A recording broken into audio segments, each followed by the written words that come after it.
Hello बच्चों, let's read the question.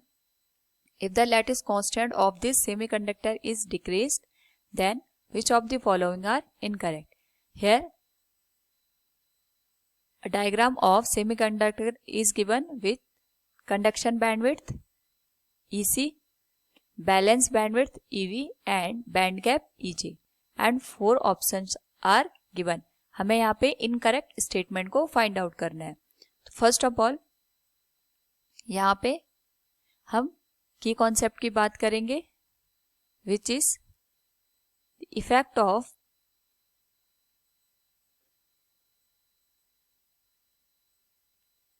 Lettuce constant on different parameters like band gap, conduction bandwidth and valence bandwidth. तो सबसे पहले हम यहाँ पे अंडरस्टैंड करेंगे व्हाट इज लेटिस कांस्टेंट.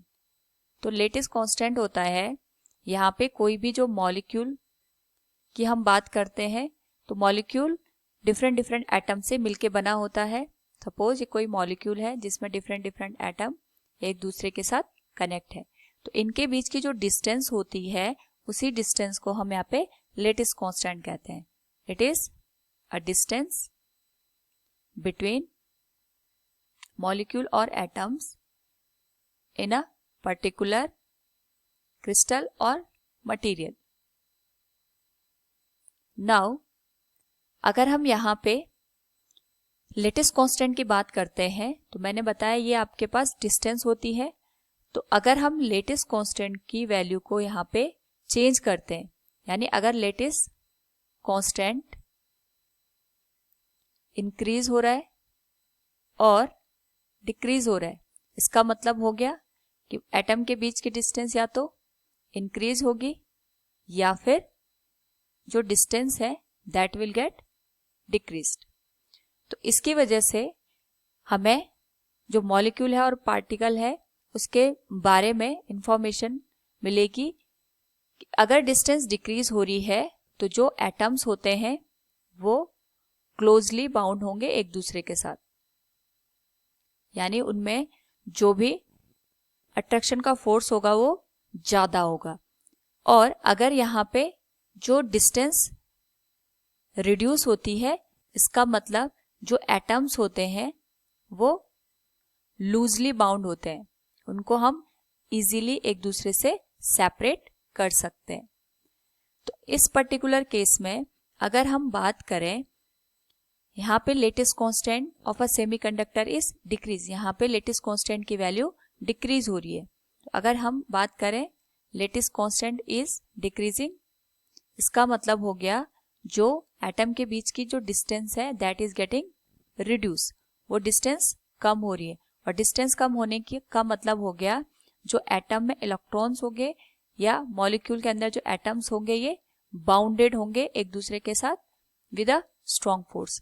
तो यहाँ पे अगर हमें इलेक्ट्रॉन को वैलेंस बैंड से कंडक्शन बैंड में ले जाना है तो हमें यहाँ पे हायर एनर्जी की रिक्वायरमेंट होगी. इसका मतलब ये हो गया कि यहाँ पे जो Eg की वैल्यू होगी दैट विल बी ग्रेटर. और अगर यहाँ पे लेटेस्ट वैल्यू की डिक्रीज हो रही है इसका मतलब यहाँ पे जो एनर्जी बैंड गैप है इसकी वैल्यू में इंक्रीमेंट आएगा. इसके अलावा जो यहाँ पे कंडक्शन बैंडविड्थ है एंड वैलेंस बैंडविड्थ है दैट विल गेट रिड्यूस्ड. क्यों? क्योंकि यहाँ पे जो एटम्स होते हैं, इलेक्ट्रॉन्स होते हैं वो क्लोजली बाउंड होते हैं, तो उनमें ज्यादा फोर्स होगा. तो क्लोजली बाउंड होने की वजह से वहां पे जो एनर्जी है that will get closely packed. तो यहाँ पे जो बैंडविड्थ होगी कंडक्शन बैंड और वैलेंस बैंड की that will also be reduced. तो EC और EV की वैल्यू डिक्रीज होगी बट जो EG की वैल्यू है यहाँ पे वो इंक्रीज हो जाएगी. From the given option we can say only EC and EV decrease but EG increases. तो केवल ऑप्शन C करेक्ट है. बाकी यहाँ पे अगर हम B ऑप्शन की बात करें EC and EV increase but EG decrease, it will be incorrect. All EC, EG and EV increase, this will also be incorrect. All EC, EG, EV and decreases, this will be incorrect. So here 3 option A, B and D are incorrect. Only C is correct. Hope all you understood it. Thank you and best of luck.